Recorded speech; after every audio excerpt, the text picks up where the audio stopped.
Les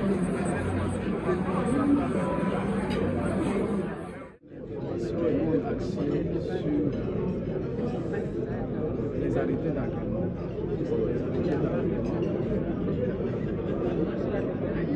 Selon la loi 4, on précise, on dit que les arrêtés d'agrément des écoles privées tout comme publiques de l'État sont soit par la ministre nationale, soit par le gouverneur de province. Mais c'est imposé un problème, à un moment donné, où le gouverneur de province octroyait des arrêtés aux écoles. Mais apparemment, c'est comme si au niveau national, il y avait des doutes par rapport à ces arrêtés, considérés comme si c'était des faux arrêtés. Bon, après avoir posé ces problèmes au niveau de l'Union ici, on nous a quand même éclairé que malgré que le gouverneur de population doit les arrêter aux écoles, mais il faudrait que cela soit ratifié au niveau national par le ministre national. Et on a compris que c'est la chose que nous avons commencé à faire. Et au de ça, il y a eu aussi le problème en rapport avec la nomination des chefs d'établissement qui pose souvent problème au niveau des provinces. Parce qu'il y a des bureaux gestionnaires, il y a des gestionnaires, des coordinateurs qui veulent nommer les chefs d'établissement selon leur propre gré. Ils prennent les membres de leur famille, ils prennent les membres des églises. C'est alors que j'avais posé ce problème-là, on nous a éclairé que ce soit les gouverneurs des provinces qui sont habilités à faire ce travail. Donc voilà quelques éléments qu'on avait posés au niveau et en conclusion, à la fin de cette réunion, officielle, c'est ce qui est. Monsieur le ministre, c'est très vite. En résumé, qu'est-ce que les gens peuvent retenir d'abord de vos interventions par rapport à ça?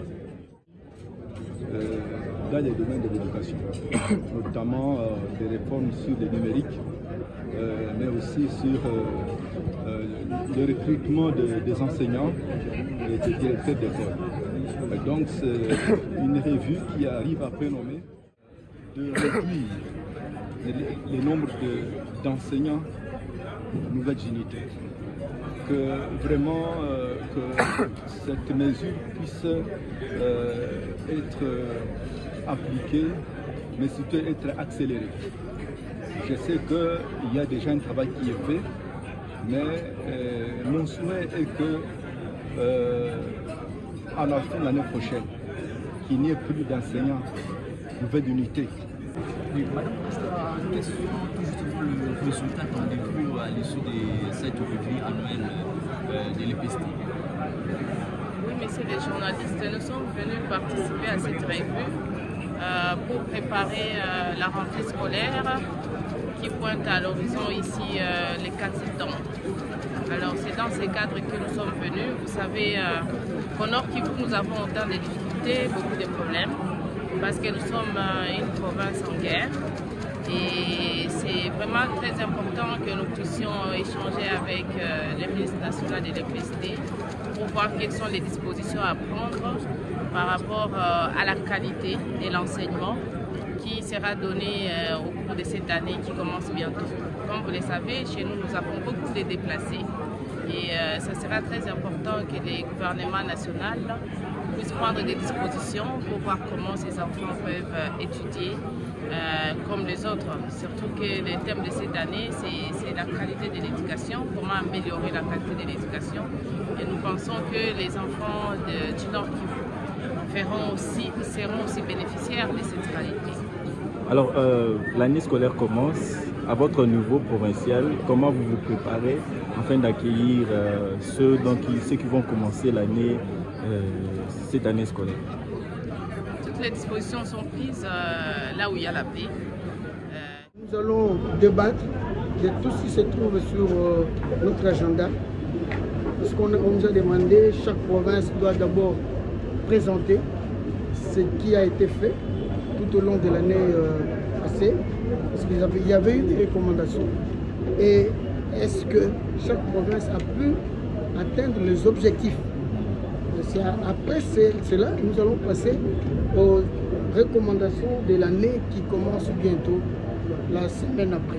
Voilà, et puis juste avec vous, bientôt c'est la rentrée scolaire. Bon, quelles sont les mesures prises au niveau du Congo central pour la meilleure rentrée Au camp central 2, nous avons déjà lancé des communiqués pour que tout le monde, Proved, donc plutôt sous-Proved, Inspoul, le chef d'établissement, chacun en ce qui le concerne, doit absolument observer ce qui a été dit par le ministre Tony Mwambakaza, son excellence, pour dire que les parents sont libres d'acheter les objets classiques, les uniformes, la tenue de gymnastique au marché, donc au magasin de son choix, et que l'école ne peut en aucun cas vendre quelque chose aux enfants. Donc les enfants, les parents sont libres d'acheter, parce que ça c'était la recommandation de son excellence, monsieur le ministre Tony Mwambakaza. Je suis très ravi parce que ça se conforme avec notre vision. Nous lançons seulement un appel pathétique aux collègues Proved qui ne se retrouvent pas sur cette liste de faire tout qui puisse nécessairement se remettre à l'ordre dans les soucis de rentrer, donc préparer l'année scolaire 2023-2024. Merci. 2024 est réussi et apaisé. Et nous avons aussi vraiment félicité le monde de l'enseignement de son excellence, monsieur le ministre de l'enseignement primaire, secondaire et technique, le professeur Tony Mwambakaza, parce que vous savez que quand il a été nommé par son excellence, monsieur le président de la République, Félix Antoine Tshisekedi Tshilombo, il avait reçu deux missions. Il s'agit du redressement du secteur de l'enseignement primaire, secondaire et technique, de la consolidation et de la pérennisation de la gratuité ainsi que la lutte contre les antivaleurs. Et les assises de cette année scolaire tournent autour d'un objectif précis qui est améliorer la qualité de l'enseignement par la bonne gouvernance et la redevabilité. C'est ainsi que, pour lui, il voudrait qu'à la fin de ces